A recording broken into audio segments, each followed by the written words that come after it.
It's my pleasure to introduce today's workshop speaker. We all know him. We all love him.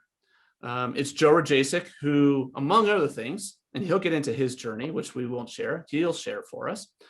He's a trustee with the Pathways to Aviation Board of Trustees. He's been a board member for, I think, a year, maybe two. Brings a lot of energy. Of all the board members, I think he brings the most ideas, and he sends me the most emails, and I love all of it. Many of the scholarships that are on the website, in addition to Ceci, come from Joe. So that's huge. If you see job postings or us promoting jobs, they come from Joe and other research, but Joe's been formidable in making some of these things happen. He brought an idea to us this week, which we had been discussing for a while, but he brought it to light again, which allowed us to take a good hard look at how we operate at Pathways to Aviation. Again, his ideas are helping us be a more impactful and enriching organization. So with that, I want to introduce Joe Rajacic. He's a retired 747 captain from United Airlines, and he is going to share his journey and a whole lot of advice. Joe, I'm going to turn it over to you. However you want to run this section of the evening, it's on you. Okay, thanks, Pete. Well, I hope everybody knows who I am, and Pete gave me that great introduction, so now I've got to try to live up to it. So I've always been interested in mechanical things when I was young, and I watched airplanes fly. I built models, I built car models, airplane models. But the thing that really made me want to be in the air was when I saw Alan Shepard. And I guess some of you are too young, you weren't even around, you weren't born when Alan Shepard was the first US astronaut to go into space. And I watched him on TV and I said, wow, that looks so cool. I want to do that. So that was my goal. And I tried to do all the science and those kinds of classes in high school. I went to college at a university called Lewis University in Illinois and got an A&P license plus a Bachelor of Science in aviation maintenance. And I thought I was going to fly in space. That was my goal. When I was out of college, the Vietnam War was ending. And there was a surplus of pilots, and I applied to all of the services, and they all said, "Oh, you have a great resume. You have all this talent. You've done this and this, but we don't need you." And at that time, they had a maximum age, and after waiting almost 2 years, I was very close to that maximum age of getting in. So my thought was, I'm going to go fly for an airline. And someday the airlines are going to fly something like the space shuttle. So I started my career as a flight instructor. I taught for 4.5 years, and I was lucky enough to get my name out there at the airport, and a lot of people knew me. And I got to fly 2 jets as a co-pilot because I just knocked on doors and did whatever I could. And that little bit of jet time and all my flight instruction time must have worked, because United Airlines hired me way back in 1978, a long time ago. But the real story is what that career has allowed me to do. I was lucky enough, I was blessed enough to have that career, which gives me a lot of time off. But other things came up. I did engineering work without even being an engineer, because I had the confidence. I walked into a place that needed a draftsman, and I worked for them for a couple of months, and then I saw projects they were working on, and I said, gee, maybe I could sit in and watch you guys. I have some ideas. And pretty soon I was the lead engineer on a project that I started. And it was right up my alley, because I was in Southern California, and you may know Rockwell International. Rockwell was bidding along with Boeing to build the space station.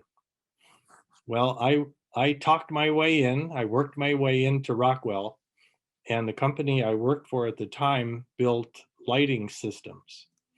So I got Rockwell to agree for us to build lights for the space station, and my employer made me the design engineer and lead on the project.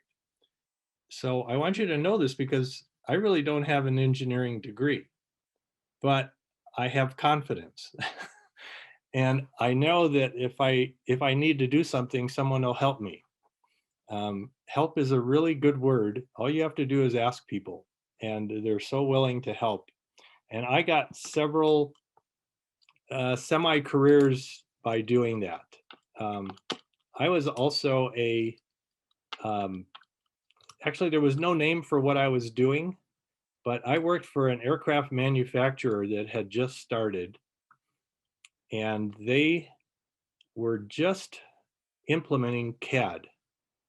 So they were building a brand new airplane that had never flown. And they also needed a person to be a draftsman. So I went in there, and when they found my background and what I did, I became the company pilot. I became the draftsman. I became a design engineer, and all these other hats, only because I was forceful. I went in and did it. They saw that I had energy, and they said, "Wow, we want you on the team." And I ended up being what they called the assembly line go-between. So when I wasn't doing drafting, they would call me from the assembly line and say, "We're building this airplane, but we can't put this part in because this other part's in the way." So I had to come up with an idea or build a part, come back, see if it would work. And then I would take that to the guy who was really the engineer, and I'd say, "Okay, here's the part. What material do we need? What thickness, et cetera, et cetera." But I've had so much fun because I've taken my airline career and expanded it into all these other areas. And I think the one that's the most interesting, at least it was for me, I hope you find it interesting, is I told you at the beginning that I wanted to fly in space. And I thought I was going to fly for an airline because at one point they're going to fly in space. Well, I was flying for United Airlines in San Francisco, and I decided to go to Chicago as a base because I wanted to fly a different airplane, and it was based there. And the first day I went into the office, there was a bulletin board, and I looked on the bulletin board, and it said, "Any United Airlines pilot interested in flying in space, call this number." And I said, "I can't believe they put this there just for me. I thought somebody did it as a joke." But we actually had a group at United Airlines that had talked to NASA, and we were going to operate the space shuttle. I know that sounds wild, but we had sent, before I got involved, we sent a lot of people down to Houston at the Space Center, and they went over all of the space manuals for the space shuttle, but they left off everything that had to do with being a test pilot and with being testing different experiments in space, but it was all operational. So we took these manuals and put them into an operational manual similar to our airline aircraft manuals. Well, that's when I got involved. So I became the West Coast lead instructor for our space group. And every time we had a new course finished, they sent it to me to kind of like Pete, proofread it. And they were all amazed because I'm not an engineer, but I taught myself how to do space navigation, orbital mechanics, and all these other things that I really never got as in engineering. But when you want to do it, you can do it. I mean, I didn't know how to do calculus, but because I wanted to learn how to put a spacecraft in orbit, I taught myself calculus. And I was the only one who ever got 100 on every test that we had. So I'm not tooting my own horn, but it's because I was so excited and I wanted to do it. And then, of course, later in my career, I got to fly the 747. So anybody who aspires to be a pilot, I mean, now they're not flying very much, but that was the epitome. When you were a captain on a 747, that was your end goal. And I loved it. I flew the 747 for 22 years out of the 37 years that I was with United. And I had a ball. It was a blast. And in between all those times of flying, I got to meet more people who had different airplanes, and I got to fly all these other airplanes. I got to fly everything from a J3 Cub to a military jet. It's because you got to be out there. And for any of you who may want to be a pilot, you start out by going to the airport and being an airport bum. You hang around, you wash planes, you fuel planes, you do whatever you can to get a ride. Well, I was already an airline pilot, and I still did that. I still went and met people, and I still got to do all these other amazing aviation related fun things to do. And I bring this up because we're talking about resumes, and you may think that you have a particular goal, a job in mind, but as I just showed you, maybe you don't get the job as an engineer, but you get the job as a draftsman. And then you're so good, and you're so bubbly personality, and you're the one who stays late and does the extra work, and you go in and talk to people who are on projects, and you get to be part of it, and then you get promoted.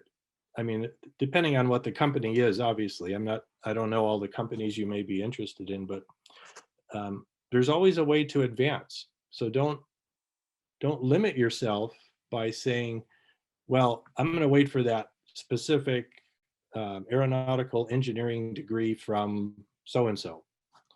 You maybe have to take a lesser job or something that seems less, but make it into what you want it to be.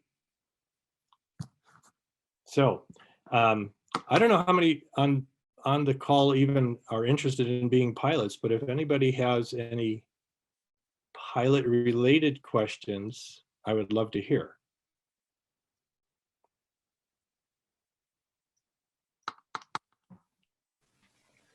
So then I'll tell you. I'm sorry, go ahead. Yeah. Ceci. Oh, I'm sorry, Chandra, you go ahead. You're good, you're fine, go ahead. Joe, I was wondering, okay, speaking of resumes, how in the world would you create a resume when you have all of this background and experience and interest? That's one question. But maybe before that, when did you do all this engineering? While you were a pilot at United, or before, or during breaks or sabbaticals? Well, yeah, let me go back and explain. Some of these, I had 3 jobs when I was furloughed from United.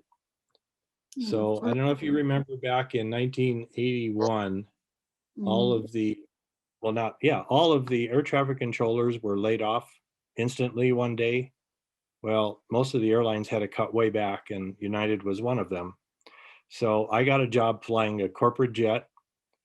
I did the design engineering job for the aircraft manufacturer.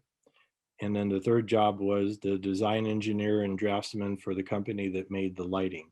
So that was about 3.5 months, 3.5 years out of my life that I was working full time. The rest of it was while I was still working, flying for United. And then when I retired from United, I also went back to flying jets, smaller jets, and I flew for a company here in Reno, where I live. And we used to fly medical teams around, and it was a 24-hour on-call position, so I could get called any time of day or night. But it was when someone donated part of their body to science or to someone else. We got a call, and we would take the surgeons, and they'd go do their organ harvest, and then we'd have to fly them to another place where they could go and fix somebody up.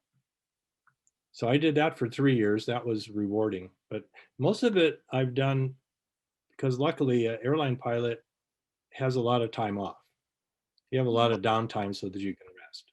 Mm. So I've had so many part-time jobs. Just ask Pete. He's had my resume forever because he has no way of knowing how to condense it into one page. Yeah. Mm. Did that answer your question, Ceci? Well, yeah, the resume one was, yeah, how do you put it all down? But maybe you have to be selective. And I don't. Well, and that brings up a good point, which we'll probably get into next week or so. And that is that actually I was trying to get a job when I was retired from United. A friend of mine was buying a jet here in Reno, which would have been perfect for me. And he called me and he says, "Hey, Joe, do you want to fly my jet for me?" And I said, "Yeah, I really do." So he says, "Bring a resume in." So I had to gear my resume to my background that would be of interest for that job. Mm. Okay. So he didn't care that I was doing lighting engineering on the space station. I mean, that was far from what he needed to know. He needed to know what airplanes I've flown, how much time I've had, how much instrument time I've had, how much flight instruction time I've given. So the resume was basically 2 paragraphs, and most of it was just flight time, because that's what he wanted. But if I was going to go for a different kind of job, say an engineering or a drafting job, I would put all those other things down because I went from being a draftsman to taking on more responsibilities. I had more to do. So that would look better in that resume. Mhm. So a lot of the younger people who are just starting out don't have the varied background yet. So your resume, besides your school and your grades and whatever work you've had, and Pete will probably get to this, or he has already. Start doing everything you can on a volunteer basis, because that shows what kind of a person you are. You take your free time and you help others. You can help Pathways. We're a nonprofit. You can have something in your town. I mean, even if you go to the ASPCA and you volunteer to help with the animals, I mean, it looks better than saying nothing, that you sit at home and you don't do anything. If you showed varied interests, that's going to be better than not.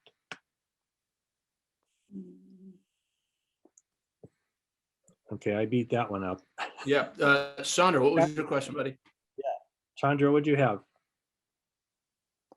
It's a normal question. I always like 747s because of the luxury it brings to air travel and the economies of scale. So I just wanted to know your experience with the 747 and how you felt while you're flying the 747.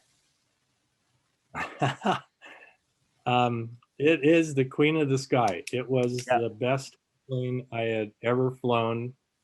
It's the most fun I've ever had. It's the most rewarding. And a lot of people ask, well, if you flew the same airplane all the time, even though I went to different areas, they'd say, well, wasn't that kind of boring? And I'd say, no, it's not boring at all. There's a lot of human interest in why the people travel. And I was the kind of captain that I got there early and I would go talk to the people in the waiting area, introduce myself and tell them what the weather's going to be like en route and how much time, et cetera. And I'd find out why they're traveling. And that was fun. And it was really nice when I would fly from the west coast of the US to Hawaii, because I would talk to people and they'd say, we've saved up our whole life for this vacation to go to Hawaii. And I was privileged to be the person who took them there. So those kinds of things make flying worth it. I mean, sure, you could You could just come to work, fly the plane, go home. And a lot of people did. To me, it was fun, and I made it rewarding. Yeah, and the 747 is the best airplane ever made. Definitely it is. And also one more question. You've been into airlines for almost 37 years. So what are the different things you guys do in the airports, like operations, ground operations, and maintenance? What are the different things that involves in flying their airplanes safe? Wow. You know, as the captain, I have probably 20 different people that I have at my disposal to help me with the flight. Um, I mean, it starts with the people on the airplane. There's the flight attendants. Then if I have a problem, we have mechanics I can call before we depart. I have air traffic control. If I don't like the route that they've given us, I can change it. We've got the caterers.